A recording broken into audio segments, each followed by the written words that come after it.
right, let's get the ball rolling. Yes, a very exciting call today. We're going to introduce you to somebody that we've gotten to know over the last number of months. Yes, we're just going to launch the webinar here. This is Art and Terry, and up in the top left-hand corner, picture of Art in the bottom. That's what I look like when I'm working. And, you know, as I've been telling people, like there's big news out there, Art is shopping for new slippers. I know my slippers are kind of famous, but they're getting kind of worn out, and we're looking for new 500K slippers. We've made a bit of a joke. What are we going to do with these 500K slippers that you've seen on lot? You can barely see them on this picture. And, of course, this is last year's convention. We were on the stage there. You can see I'm all worked up into a lather, and convention is coming, so we're really excited. Before I introduce Mike on here, I got this picture. This is actually Anna Mann, Mike's sponsor, and John David Mann. They got married around a year ago, so now this is Anna Mann. It used to be Anna McClellan. And I actually, this is Terry and I and them at the 100K dinner, black tie dinner, which is held on Wednesday night on convention. And once again, we're going to be going to one of those again this year. And just before I bring Mike on, a little history, Terry and I were in John David Mann's downline. And I don't know if you've heard our story before, but one of the ways that we've described how we got involved in Zango is Terry acted completely abnormally.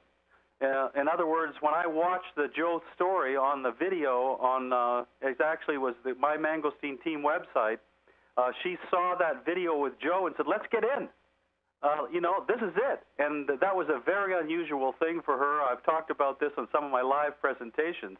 Well, there was one other time that she did something like that, and it was a company that we got involved with where she said, you know what, I think this is right. I'm going to do it. I don't care what you're doing. You can go ahead and do something else. And that was when we got into John David Mann's downline, and he was the icon. He was the, you know, the guru. Had 100,000 people in his downline. So we were in his network, and so we've known John and Anna for quite some time. And so naturally we reconnected at one of the Zango events, and they put together the Go Team webinar system, and that's how we got to know Mike Raish.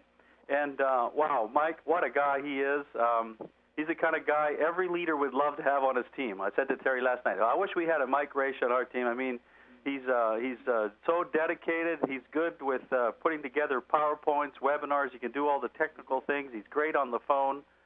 He has a great history of being actually, Mike told me the other day that he got his start in network marketing while he was delivering pizza, working his way through college. Then he got into the mortgage industry. And Mike, just been great working with you. Thanks for coming on our webinar today.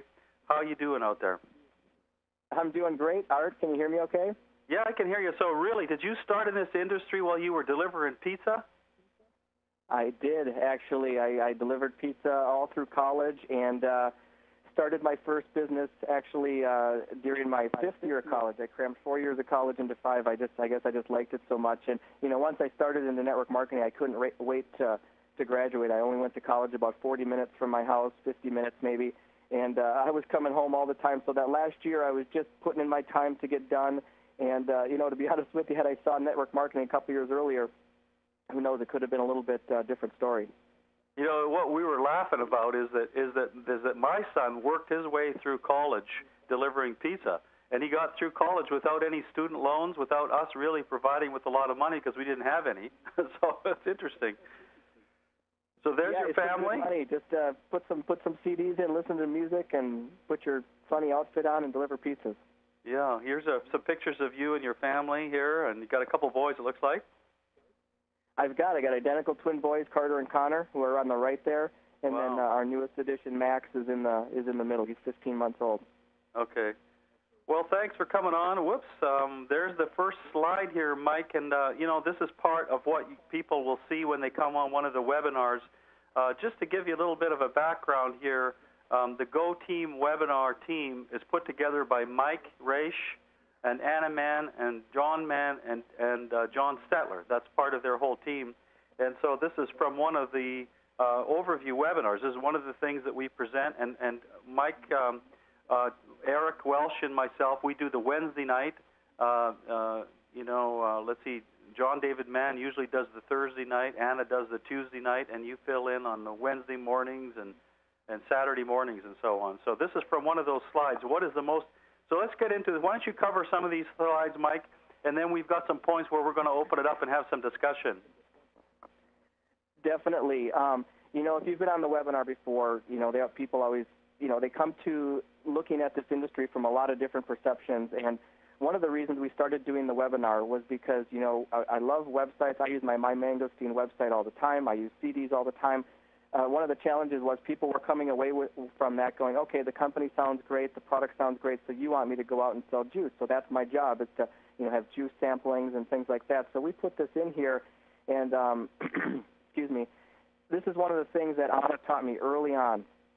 It was a little bit different than what I was doing with my other company, and it's been very successful, especially in a down economy. Having a health product, no matter how good it is, or having a gym membership, something that improves your health, I look at sometimes as a perk. It really doesn't matter how good it is. Sometimes people won't stay on it. But if they can get that product for free and understand the value of building a network. So what we're trying to share here is that people's perception of network marketing a lot of times is a person. It's that person who, approaches them every week at church and says, hey, you should buy my product. It's great. It'll help you with this, that, and the other thing. So that's what people think that network marketing it is. And there's a lot of people that they don't want to be that person. So people think their job is to find customers and sell products. And when the truth is, it's more about, it's more about building a team. It's a teaching and it's a training business. So we've made the webinar educational. The webinar, as opposed to like a CD or a website, gives people a game plan. It paints a picture. So when I'm bringing somebody to the webinar, I say, well, the webinar will tell you who we are, what we do, but Joe, more importantly, it'll give you an idea of how we do it, which is, I think, what most people are wondering anyways, because when they're looking at whether or not it's going to fit into their life, they want to know what we do. And if people, people that listen to CDs and websites, they might go, wow, the company really sounds neat, but then they formulate an idea in their head of what we would be doing, and I don't want them to make a decision unless they're informed on what it is that we actually do. So it's more of a teaching and training business. Mike, one of the comments that I'd like to make here, and one of the reasons I like the webinars, is because if you can get somebody on it, and actually it's not that hard to, you have their captured time and attention. You have their focus to make an actual presentation. And the problem with sending someone to your website is you don't know where they go, how long they spend there, and what they actually look at, and do they make up their mind before they really know what they're making up their mind about. So the webinar is powerful. It also is timely. So it can take several days for CDs to get out and then for people to listen to it, whereas we can invite somebody today and have them watch a very professional live presentation tonight.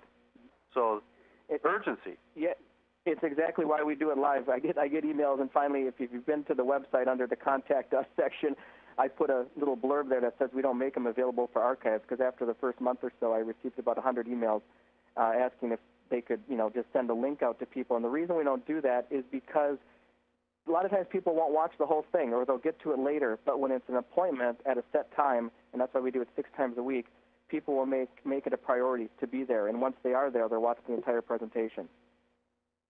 Right. So the next slide is how do we earn money, Mike? And let's just go through that a little bit. Well, how we earn money, and if you've been to the webinar, there's 2 slides on there. It said it's about finding your 3, 4, or 5 key partners. So it's not about finding 100 customers. And with that said, we all have customers. I mean, of course we have customers. My customers are, people I love and care about, and I really didn't look at them as a business prospect. They're not my ambition level or above. So by all means, did I share a product CD with those people? Of course I did.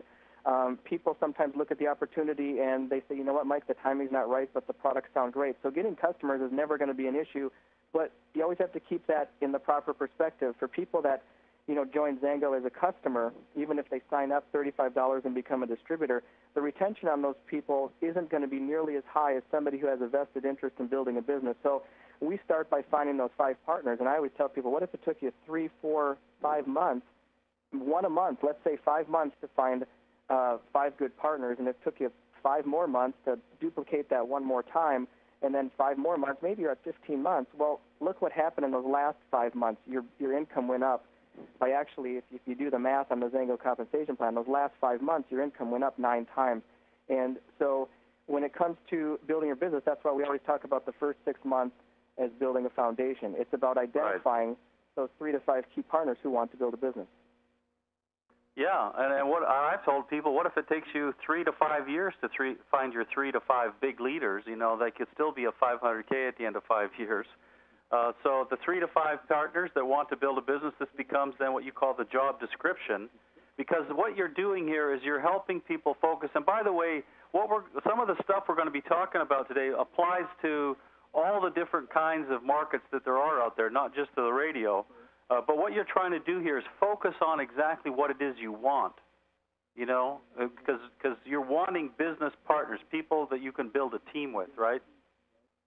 That's exactly right. And, you know, it's not uncommon for somebody to go 1K with maybe one serious partner or 0 serious partners. So what we're doing on a month-to-month basis, as somebody goes 1K, you got to take stock of what you've got and go, okay, how many of these people are business builders? And so, you know, if the builders aren't in the building, it's like, okay, you're a 1K, congratulations, that's exciting. But in order to advance to 5K, which in my opinion is kind of the test of somebody who's really building a business, because it means they've identified at least 3 people who are getting started building their business. A 5K has 3 personally sponsored 1Ks, so 3 people that have actually done something, so it's a start. Yeah, now let's get into the funnel. This is actually one of my favorite slides here. Talk about this quite a bit in my presentations. Basically, you're talking about 3 ways to fill your funnel. You know, I call this sometimes the 3 markets: the warm market, the cold market, which is what the Promise Co-op is in, and then the people that you meet market. And that, you know, and also the fact that there's a synergy, Mike, and we recommend actually that you not just work leads, for instance, that leads are one of the ways to fill your funnel. And to me, it works best if you're feeding your funnel, or what some people call fishing out of all sides of the boat, working your warm market, working some leads, learning how to meet people, to find those 3 to 5 partners to come out the bottom. That's absolutely true. And, you know, every once in a while, you know, leads kind of get a bad rap because somebody will, you know, have a meeting and say, everybody stand up that came into the business through leads. And, you know, a small percentage of the room will stand up. But if you've been on one of our webinars, you notice we don't do a promotion for the 3-step plan. A lot of people from the 3-step plan and from leads are coming to the webinars, but the truth is, you know, I came in through the 3-step plan, but a lot of my business is warm market. There's a number of people on our team that are working shares in the co-op, but we're not necessarily, there's very few people that start with leads. They've all got a warm market, so once you sign up one person, that can lead to a 1K or a 5K from somebody who maybe has a warm market that they can go after, and also people that they meet. So leads isn't just about teaching everybody to build with leads. It's about finding your leaders and you know, and helping them start like we all start, which is, you know, we look at a list of our top 20, and we'll get into a little bit more of inviting people to look and listen to information. Yeah. Okay, so that's feeding the funnel here. Just a second here. I had a computer glitch. And that's something you constantly need to do. You can't ever stop doing that. So let's talk about the radio co-op. And, you know, just before you get into this, Mike, a little bit, I mean, the reason I recommend the radio co-op is in our 6 years in Zango, it is the only cold market program, or lead program, if you will, that has produced leaders either on our team or anywhere else in Zango. I don't know of anyone on my team here, 30,000 people, that have actually come and become at least a 5K or higher from any kind of internet-based lead or some of those work-at-home lead programs. The quality is so poor, nothing much comes of it. But, you know, and we have people on our team. We have 20K on our team that came in as a result of the radio, even though they didn't come in through the radio. They came in through the warm market. So let's talk about this advertising co-op. I know there's been a lot of premieres created in Zango. How did you get interested? In fact, I think this is how you got introduced to Zango yourself, right, Mike? It actually was. You know, it was one of those things. I had another network marketing business, and you know, and I think sometimes people's perception, oh, so Mike, you must have just brought your group over. Well, the truth is, I didn't bring anybody over. I had a 2-year non-compete clause, and the good news that just ended. So, I didn't actually have a very big warm market, because everybody I knew for 13 years was in that company, but I did have some contacts through the mortgage industry, which was something else that I was doing. I was part-time network marketing, and I was part-time mortgages, and they worked well together. Did it all from home. But as I was driving to and from appointments, meeting people for whatever business I was doing, I kept hearing this Andy Willoughby three-step plan ad. I bet I heard it for 4 years straight. I heard it on that station right there, AM 1280, The Patriot. It was a talk radio station. And, you know, a lot of business people listened to that station, and I was no different. And finally, one night, about 1 o'clock in the morning, I requested information, and as soon as I requested information, I had buyer's remorse. I thought, oh, geez, what did I get myself into? It was, you know, I thought it was a moment of weakness. What did I do?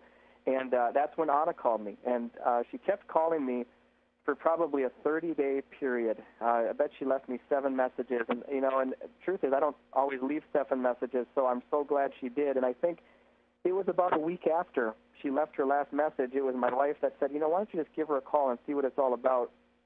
And that's what I did. And we ended up talking for about 4.5 months. Now, I was much more interested earlier on, but I had a decision to make with my other network marketing company. I knew I couldn't do both, so that's kind of what delayed me.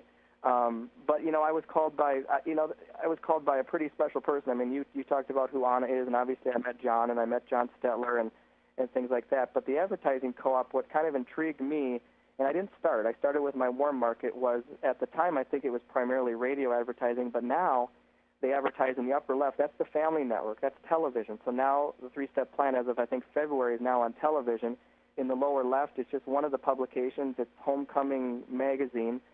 Salem Web Network, there's a number of Christian websites that the three-step plan advertises on, and then obviously radio. I think it advertises on 2 radio stations here where I live locally, and a good advertising campaign is something that people hear over and over. It's not, and Art, you mentioned internet ads, and I've had people on my team who, you know, they go and they surf the web, and I had somebody buy 500 leads once, and I thought, oh, yeah. They never checked with me, and blew them right out of the business. Because they were just banging their head against the wall, you know, talking to these people that, you know, came across a website that said whatever. It was 2 o'clock in the morning, and they probably requested information from 20 different sites. And so it's like you said, it's developed a lot of great leaders on our team that you know, it's been great. I mean, I meet great people all the time through the co-op. Well, Mike, I hope people were listening, you know, carefully to your story, because it took her a whole month to get a hold of you and 7 follow-up phone calls, and then for you 4.5 months before you got into action. I think it's funny sometimes that people expect that when they decide to do this business that everybody's going to jump in when they might have been taking 3 or 4 months to make up their own mind, you know. So sometimes you have to be patient, and I'm amazed, actually. She must have sensed something in you and your voice to call you that many times. I've never called a lead that many times. Well, you'd mentioned the other day that when somebody doesn't have their voicemail set up and it just says, hey, you've reached 555-5555, so I did have a voice message set up, so I must have impressed her. Yeah, you must have impressed her on that. So, you know, and here's the thing, too, and you talked about some of these internet leads. The radio leads are sold once.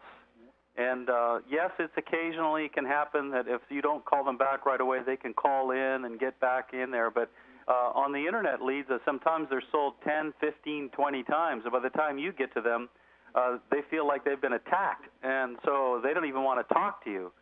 So, I mean, I know they're costly. I know they're, you know, they seem like they're costly leads. It's not, you don't get a lot, you know, for your money, but the quality is high. And I haven't, you know, and I've talked to Mike. I mean, I've done 3-way calls with people that have the one guy was making $500,000 a year, and I had a 3-way call last month with a doctor who was a surgeon. Now you just can't find leads like that anywhere else, and so maybe neither one of those guys joined, I can tell you, but that's the kind of quality that it brings in, and so it actually becomes a very, very time-efficient lead program, to where if you were doing other kind of leads, you might have to call 100 people to sign up one instead of what you can do with the radio. So let's get into leverage here, Mike, because this is a pretty exciting thing. I want you guys to pay very close attention to this, because this is all about the power of leverage. And, you know, when people think of leverage, I think naturally they think about well, you know, when I sponsor 20 people and they bring in 5 and they bring in 5, and anyway, I've sponsored 50 people and now I have a network of 5,000, that's leverage. But what people don't realize is that there's also leverage in advertising, and that when you find other people that want to build a business and they commit to investing in their business, that becomes leverage, Mike. So let's go through this chart here that you put together about what is possible here. How can we explain this here? Well, this is something I took from Andy Willoughby, and we definitely have to, you know, thank Andy for all the hard work. I mean, boy, you know, what's great about Andy is he's somebody that we can actually talk to. You know, on these lead programs, a lot of times you can never get a hold of anybody. So this is actually something I took from a webinar that he did last winter, and I thought there's something very powerful to this. And you know, you look at it, and he says, you know, what business doesn't have an advertising budget? And, you know, what's great about Zango is you can get to a point, you know, if somebody starts with their warm market, you know, making $200 a month, I mean, that's just kind of a mature 1K is what that is. And he talks about the fact that if you just invest a little bit, a share in the co-op, which we'll get to more in a second, it's $105 per share, and I don't know what your experience is there, Art, but from my experience, for every share that you have, you get a lead on your email about every 5 to 7 days. It just depends on the time of the year, right, and stuff like that. So if you look at this, month one, it's just you. You've started your business, and let's say you're getting 2 shares. The reason we say 2 shares versus 1 is it's just twice as many people to talk to. You get, you know, if you have 2 shares, every time leads come in, you get 2. If you have 3 shares, you get 3. Well, your total advertising being spent is $210. And let's not talk about the last 2 columns yet. Let's talk about the first 4 columns. So under month 2, let's say you sign up just 1 person. So if you have 2 shares, you talk to about 10 people that month, and 1 person joins your business. And if they decide to join the advertising co-op, now your total advertising is $420. You're spending $210. Month 3, you each talk to 10 people. You each sponsor 1. That's 10%. Those people do 202 shares. Now your advertising budget is $840. And so on and so forth. You can see what happens by the time you get to month 7. Everybody's just signing up 1 person a month, 10% success rate. Now, sometimes people say, well, I've been doing the co-op for a while, I don't have a 10% success rate.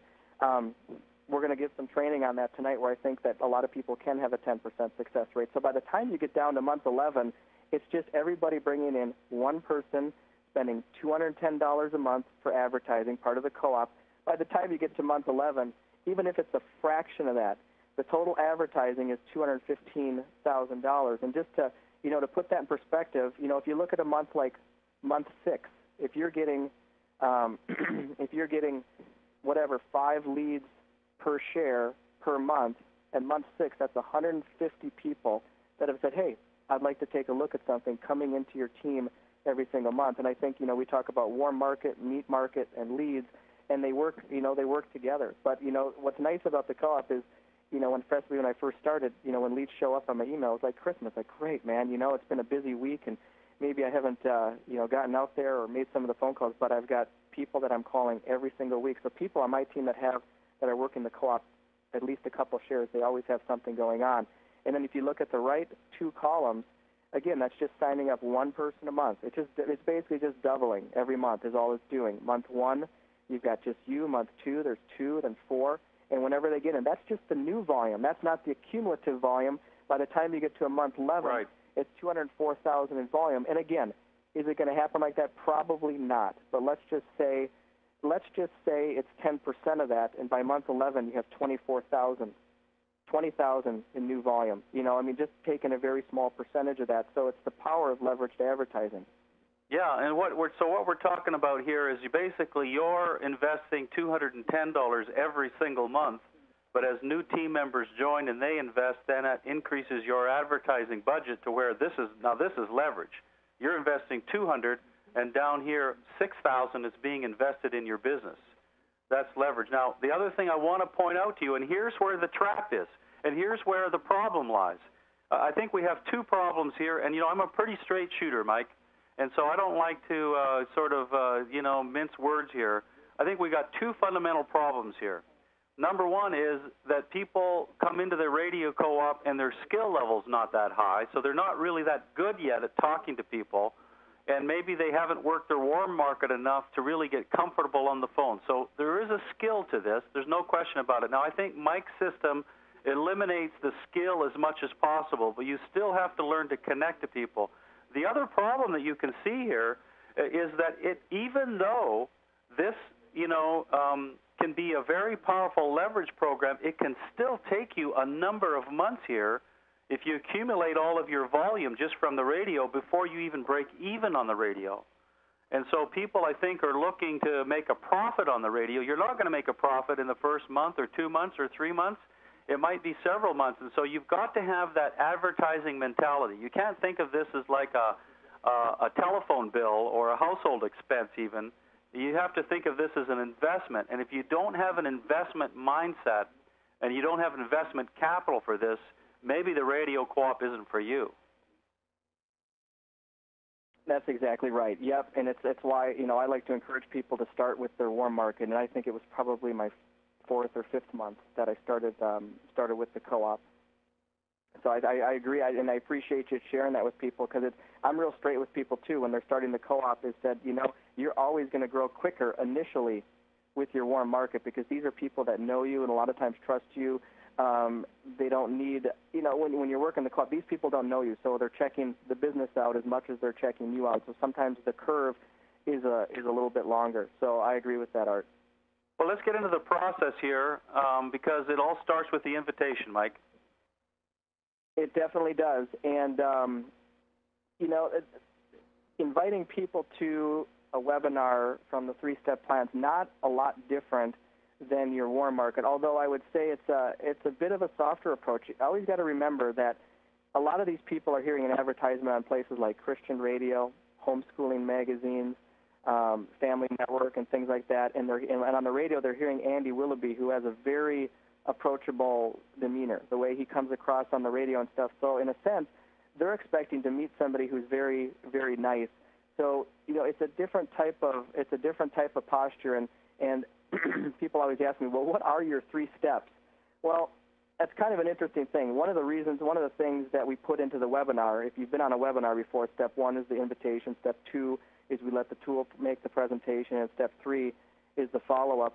In a sense, those are 3 steps as well. However, it's really irrelevant. The most important thing about the 3-step plan, in my opinion, is the leads, is the fact that we've got somebody who has said, hey, I'd like to take a look at something, and I'm willing to take a look at it. So we used to use audio messages, and Art, you asked me about audio messages, and Andy has some audio messages. And again, if you're using Andy's message or some other message and it's working great, don't change it. I mean, keep doing it by all means. Don't change for us. But I don't use an audio message.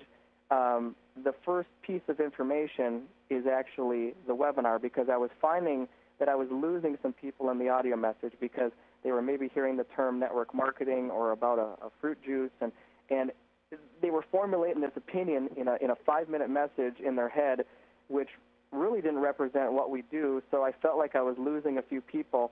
So just to kind of cover what I say to people and how we say it, and I think this is pretty common along the lines of what people are doing that are using the webinars, is, well, first of all, is be warm and friendly. Meet your prospect's tone. If they answer the phone with a lot of energy, then you talk to them with a lot of energy. If they sound like they just woke up, don't blow them away with, hey, this is Joe from the 3-step plan. How you doing? You're going to blow them out. The other thing is to be real. A comment I get a lot from people that I'm talking to is, Mike, you just seem like a regular guy. And to me, that's a lot easier. It takes a lot less energy just to be yourself than it does to try to be, somebody else. And the other thing is to be conversational. I'm never afraid to let the conversation go in a tangent. If somebody's telling me about their kids that play baseball or hockey, I'll talk about it. People love to talk about themselves. I mean, if you've ever read Dale Carnegie's book, he says, who's the number one person people like to talk about? It's themselves. So get them talking and listen, and don't try to talk over them, and get your 2 cents in there real quick. Stop, listen, pause, nonverbals, and then know your compelling story, and I'll get to why in just a second. And the last thing is to be patient. I remember the first 3-step plan lead I called. I called Anna, and I said, wow, she's interested. She listened to the message, and she wants me to send out CDs, and I thought, this is going to be a piece of cake. Well, was never, ever able to get a hold of that person again. You have to keep working leads in perspective again. sometimes people are answering the ad and thinking that, they're going to be stuffing envelopes or something like that. So you never know quite where they're coming from. So, be patient. I, in a sense, I treat everybody good, but I almost kind of emotionally detach from the process and realize that, I've just got to make sure that my follow-up is organized and that I'm making my calls and that I'm just being the best person. And whatever happens, I, don't have a lot of control whether or not they're looking for what we've got. So what I say to people, pretty simple. Joe is our prospect here. Hey, Joe, this is Mike. I'm giving you a call with Andy Willoughby's three-step plan. How you doing? And I always ask him, there's a few questions I ask him. My phone conversations are typically about 3 minutes long. And just, hey, listen, Joe, did I catch you in the middle of anything? I'm trying to be respectful of their time. And a lot of times people say, you know what, I'm eating dinner. Can you call me back? No problem, absolutely. I'm trying to be real again. Or they say, hey, my kids right now just ran in from school. I say, hey, I get it. I've got 3 kids myself. What time works later? Or I might, if I can tell they're rushed, if I sense that they're rushed and they just came into the house with a bag of groceries, I'll just say, hey, no problem. I'll let you go, Joe. I'll call you a little bit later. I don't want to irritate them. So I ask them if they have a couple minutes. And one of the things I always ask people is, how did you find out about us? Now, a lot of times we get it listed right on the lead. It says they found out from such and such a radio station or the Family Network or Gaither's Homecoming Magazine. I still ask them that because a lot of times they forget that they put it on there. And the reason is I want them to kind of tell their story. Oh, man, I've been hearing you guys on the radio. I might ask them, have you been hearing the radio ad for a long time? And they say, oh, I've heard it every day for a year. And I joke with them. I say, oh, yeah, we finally broke you down, didn't we? And they laugh. So I'm trying to warm them up. And then I always ask them, well, what prompted you to check us out? Why are you here? Is this something you're pretty serious about? Or are you curious? Or are you somewhere in the middle? And most people say something like, well, I'd like to find something. I'm kind of curious. I've been hearing the ad for a long time. I said, that's fair. I said, I think that's where most people are. I said, they've been hearing the ad and they'd like to do something, and obviously it depends on what it is. And then I might say, well, Joe, what do you do right now? What do you do for work now? It's funny how many people now say they're laid off, but they tell me what they do. How's it going? How are things going with the economy, especially if they're anything related to real estate, if they're in construction or if they're in home inspections or something. I'll say, how's your business going with the economy, or anything having to do with the automobile industry. And many people say, man, it's been tough. It's been real tough. I say, yeah, that's a pretty common theme. So, again, don't be afraid to deviate from the script if you have some type of a connection. So kind of moving on here, then I just transition. I'm just getting to know them, and my goal is to not sit there and answer 20 questions. I'm kind of in control because I'm the one answering the questions, and then I'm listening. So they're actually doing most of the talking. And my transition goes something like this. Well, hey, Joe, man, it's been really great to meet you, and I just wanted to give you a quick call and tell you how you can learn more about the three-step plan. But first, let me give you an idea of who I am. Now, this is important because I want them to know that I'm not calling them to sell them a business kit. I'm not a three-step plan employee that gets commissioned for how many people I can close on our home business solution or whatever it is.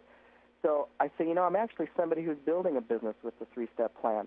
And now is where your compelling real story comes in. Now, many of you might have heard a recording from Justin Prince. I know Art has a copy of it, and people have been talking about it. Now, it's a little bit different than the approach because he's talking about people primarily from your warm or your acquaintance market. But what I've done the last couple of weeks, and it's been very effective, is incorporating a portion of that into calling three-step leads. And he uses this line. He says, under ordinary circumstances, and Art, you'd corrected me last week because I think I said normal when I was talking to somebody, because what's the opposite of normal? It's abnormal. What's the opposite of ordinary? It's extraordinary. So it would be something like this. Now, if Art was my upline, and that's the person that I was working with, or it could be Lisa, or it could be a lot of different people, I would first of all get to know their compelling story. So if I was working with Art, I would say, listen, Joe, under ordinary circumstances, I probably would not have considered a business from home. But given the mortgage industry and things like that, I was really looking, and it just so happens, and that's where I kind of go into my compelling story. It just so happens that when I learned about the three-step plan, I was called by a gentleman named Art Manville. And the truth is, Joe, it took him 7 times to call me before I actually called him back. But when I met him, what really intrigued me is here was a guy who talked about how he built a business from his deck.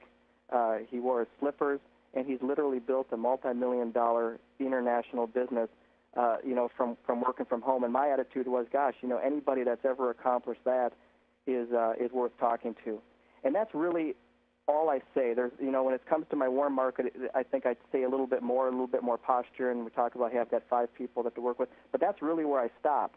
And so the next thing, it's hard if you want to go on to the next slide there. Yeah, just a comment here, Mike. So this real compelling story could be your own story, but in this particular case, actually, it's the story about your upline credibility person, whoever that would be that you're working with on your team. And by doing this and talking, like for instance, for you, you'd be talking about Anna Mann and how she got involved. And so if you're telling her story as part of this why you got involved, you're already setting them up for the future introduction to her. They already are starting to know who she is. And so I think this is really powerful here. And some of you guys are going to have to spend a little bit of time writing this stuff down. I mean, everybody has a story, and everybody can make up a story like this. And in the beginning, I think you need to write it down so that it becomes like a script until you can deliver it effortlessly. Mike can deliver it effortlessly now. If you're new, you can't. And so part of your story can be also why you got involved, how you got involved, and then who you're working with as part of a team and a part of a system and stuff in here. So I think this is a really important part of the whole radio thing, and you may need to do some homework on this to get this down and get this right. That's exactly right. Another thing I might throw in, if I were working with Art, I would say, Art, built this multi-million-dollar business, and what was interesting, before he started his business, he was working with a company, and one day they had the doors locked, and he was basically, his income stopped in a day. And so, just something, that you want people to kind of root and cheer for them, and it's kind of a compelling story like that. So that's what I say, Art. If you want to go to the next slide, and then after I kind of tell them my compelling story, again, I'm in control, so I'm guiding them to the next step. I say, hey, Joe, have you ever been on a webinar before? That's my way of, again, asking a question. Whoever's asking the questions is kind of the one in control. I don't look at it as control, but you're controlling the flow of the conversation.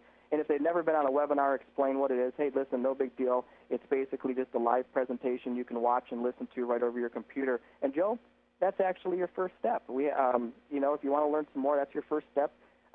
We actually have one tonight. Can you get in front of your computer at whatever time it is, 9 p.m. Eastern time? And if it doesn't work, I don't always list the whole week. I'll list them one by one and find one that works.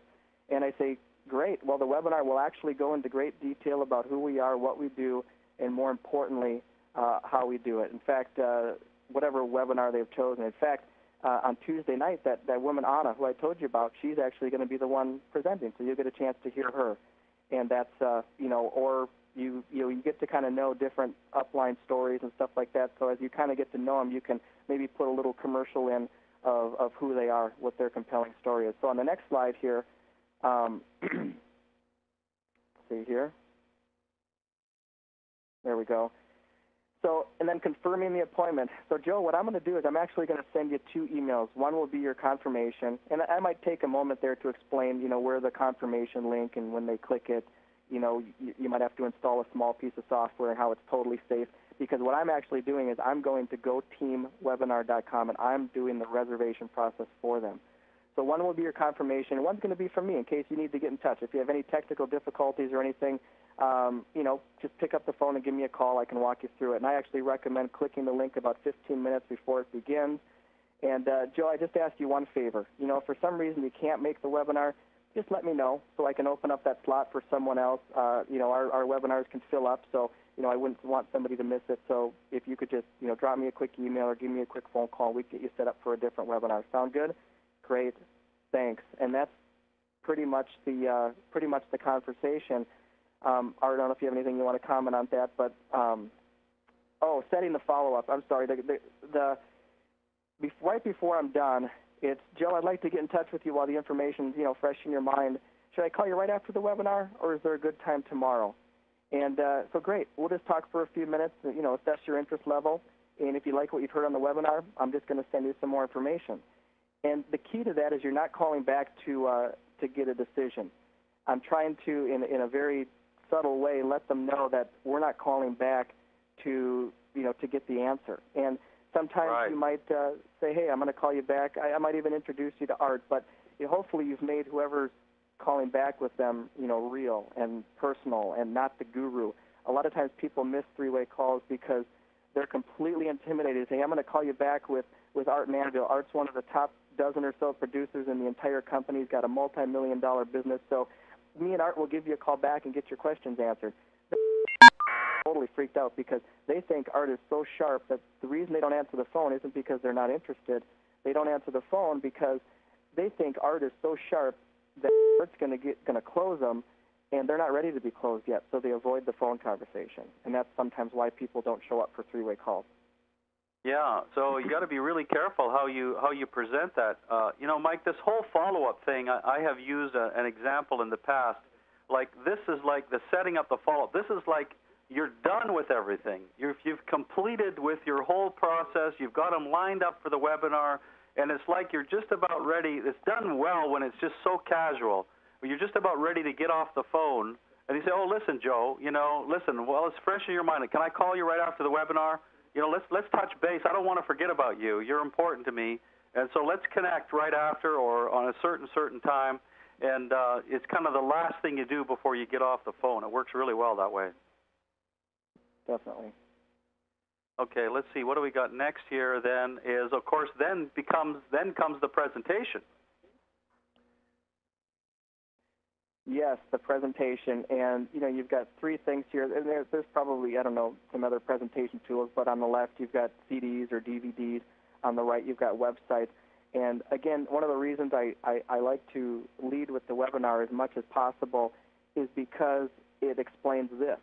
We explain this in the webinar. Step one is we invite, step two is we let the tool make the presentation, and step three, there's a team of people that will help you follow up. So I'm trying to give people a sense of what we do, and we've also talked about in the webinar that it's not a sales business. This is a team-building business.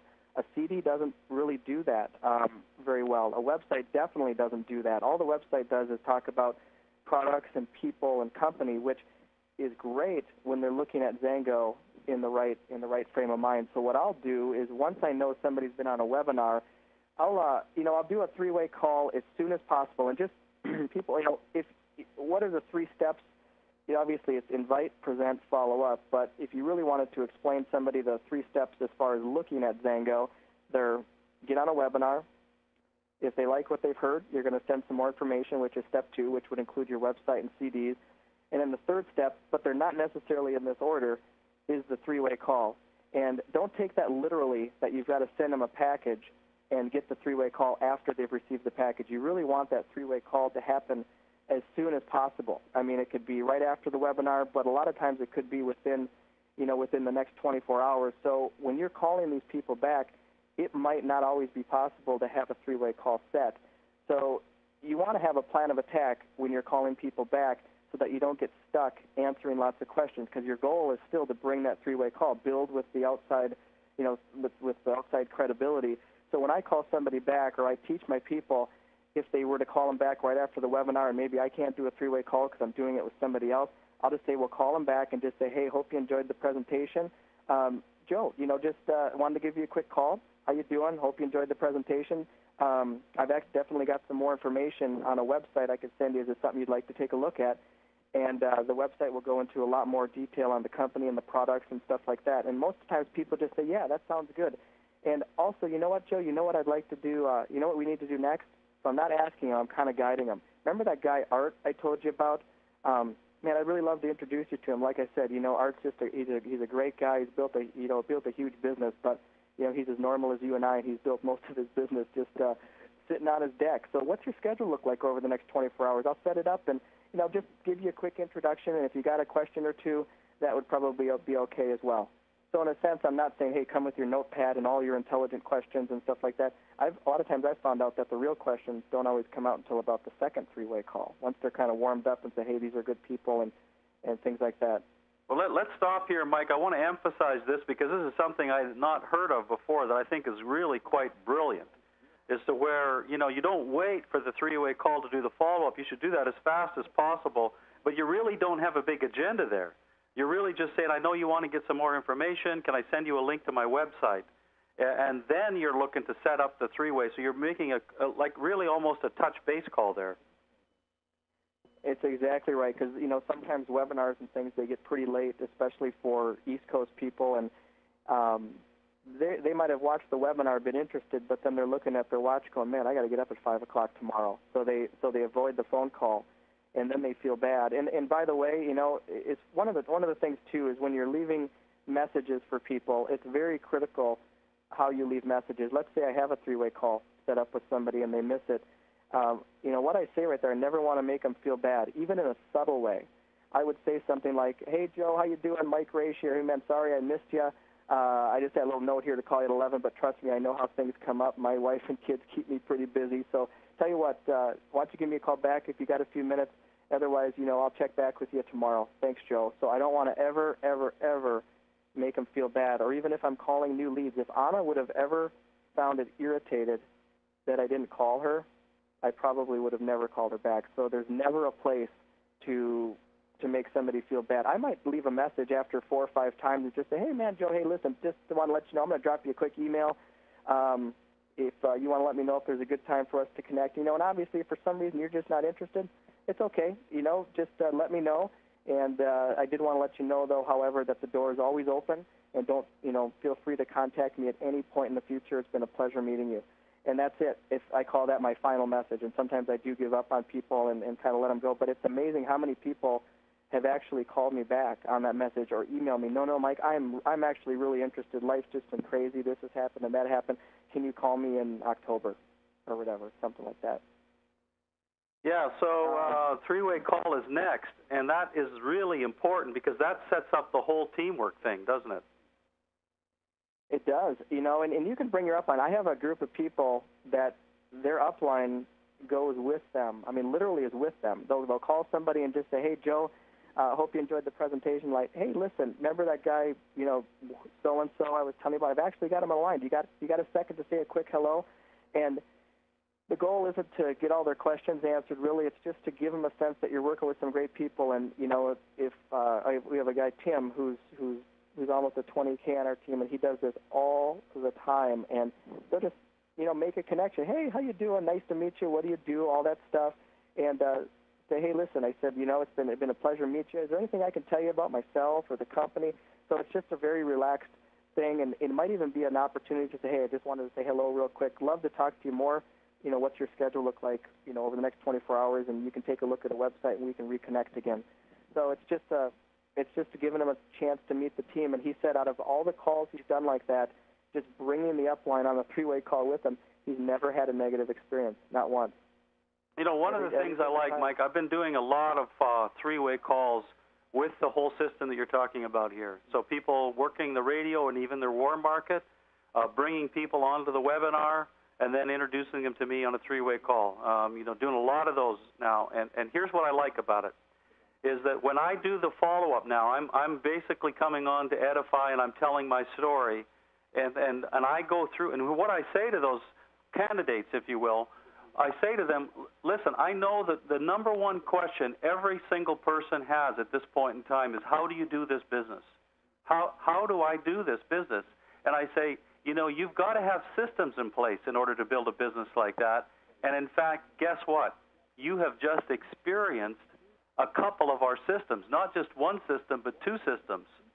You have experienced our system. Somebody invited you to look at something, you looked at the webinar, and now we're following up. And that's exactly how it works. And so they get it right away. They know, because you've walked them through this step-by-step system, they understand the system because they've experienced the system. It's really powerful. Totally. Yep. And I tell that to people all the time. Even sometimes when it comes to getting on a webinar, you know, if somebody says, well, can you just tell me? I might even say something like, well, I really want you to experience the whole system so you know how it works. And some people will say, okay, that sounds good. Summary, to get on, again, this isn't a sign-up promo for the Promise Co-op. It's just another way to fill your funnel. And I've always found if you've exhausted your warm list, there's 2 choices. Go meet more people or buy leads, and not just any leads. It's $105 per share, and Art, I think you would say you get per share, you get a lead in your email every 5 to 7 days. I've had them as quick as every 2, I think about a year ago, but it's every 5 to 7. Might even be a little bit slower around Christmas and New Year's, but that's pretty normal. The lead is very simple. They just show up on your email in real time, whether it's somebody leaving a phone message that says, hey, this is Joe Smith, here's my number, here's the time to call me, or it'll show up in a text email. And, it's a proven system. And what I guess I mean by proven system is it's, all we've done with the webinars, I think, is just kind of streamline things. The audio messages that we used to use, it still led to more questions on the phone call. This is really just about getting to know people, asking a few questions, and inviting them to a webinar. So that system's pretty proven. It's just another way to fill your funnel. And, our business now today is made mostly of warm market people.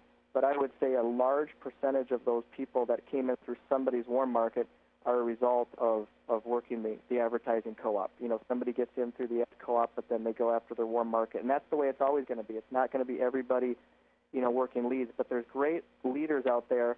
And I think the best thing I can tell people is once you start making your own phone calls as soon as possible. Nobody ever made a phone call for me. I was scared to death on my first phone call. I was just nervous. It was totally new to me. And but it was how I learned. All this stuff has been by just calling leads over and over and over and over again, and just kind of figuring out what works. But the biggest thing is just be relaxed with people, be conversational.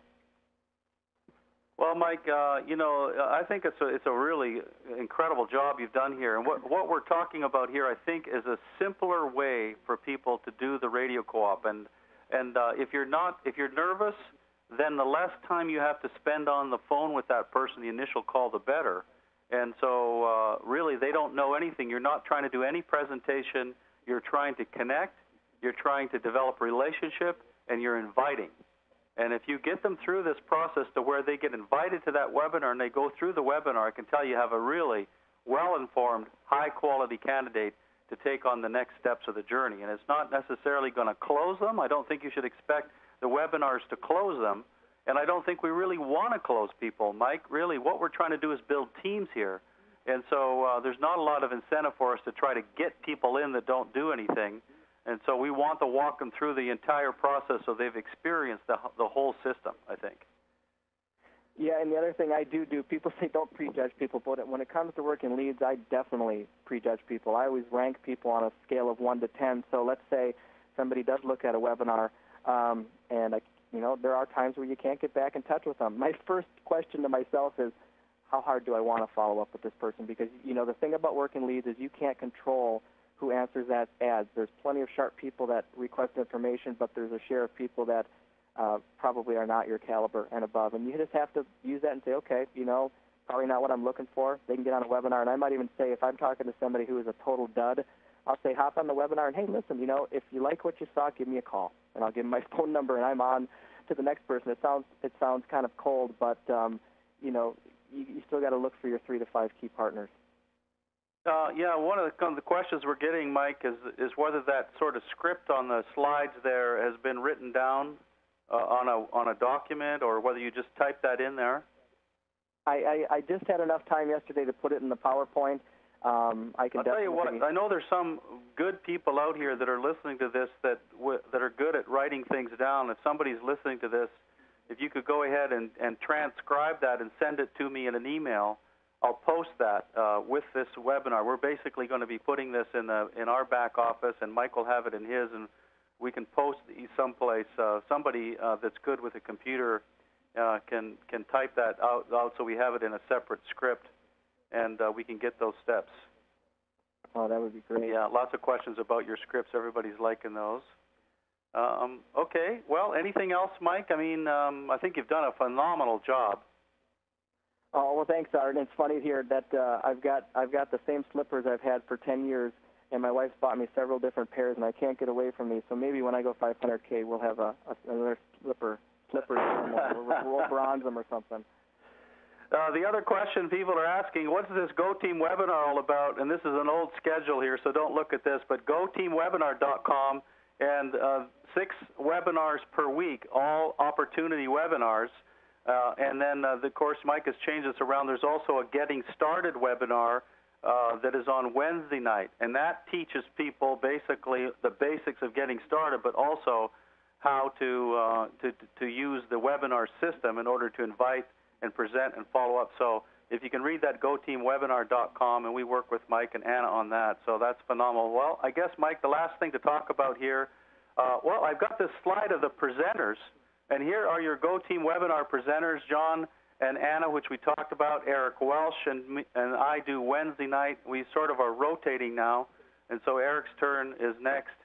John Stetler and Mike Raish, and I think the next thing we're going to work on, Mike, is getting some really short bios.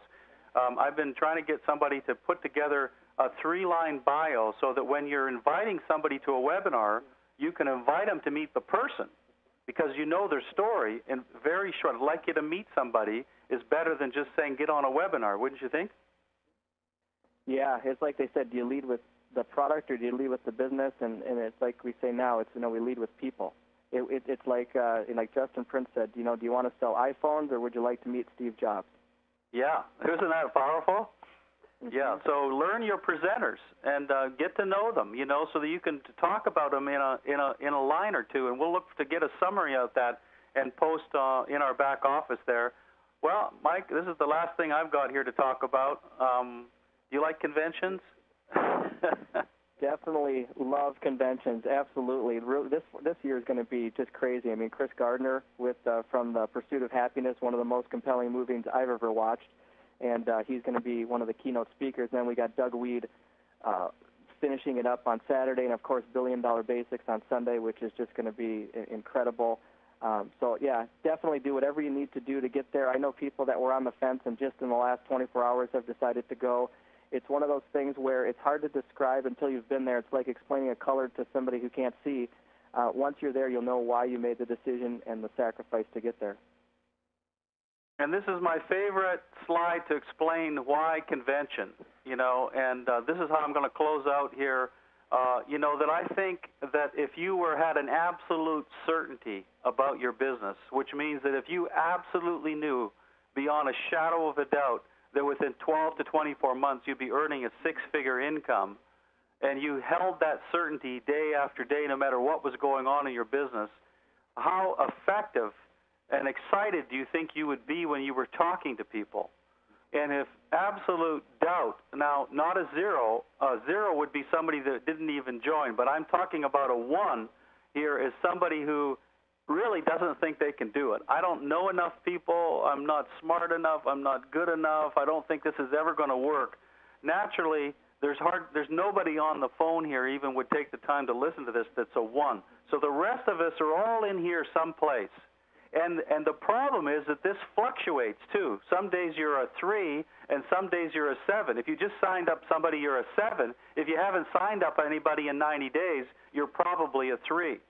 And so you've got to do activity as well to increase this level of certainty. But if there's one thing you can do that can increase your level of certainty to get closer to the 10 is to go to something like convention. That's why you go, as far as I'm concerned. And you've heard me on the little video thing that they recorded about the level of certainty that we came away with from our first convention. That's the reason to go, is to get that level of certainty, because if you can get closer to 10, naturally all your other business activities are going to be good. So maybe you can't make it this year, maybe it doesn't work. It's not the end of the world. Naturally, there'll be another event, there'll be another convention. It's just that there's a great advantage in being able to go in terms of your belief, your certainty, your learning curve, Mike. So anyway, that's Absolutely. The end of the show. Anything else you'd like to add before we open up the lines, Mike? No, I don't think so. Thanks for having me on, Art. Well, thanks a lot, Mike Raish. Listen, great job. Obviously doing a lot of work behind the scenes. Go Team Webinar, it's a volunteer organization. They don't charge for any of these webinars. They're free for everybody. So I can tell you a tremendous amount of work goes in behind the scenes week after week to put together 6 live webinars and a Getting Started training. So, Mike, I really appreciate all that you're doing. You've helped our team a lot, and you're helping more than just your own team here. So we really appreciate you. And I'd like to open up the line so you can give Mike a big thank you for coming on our webinar today. So let's give Mike a big cheer here and open the lines. Mike. Thanks, Mike.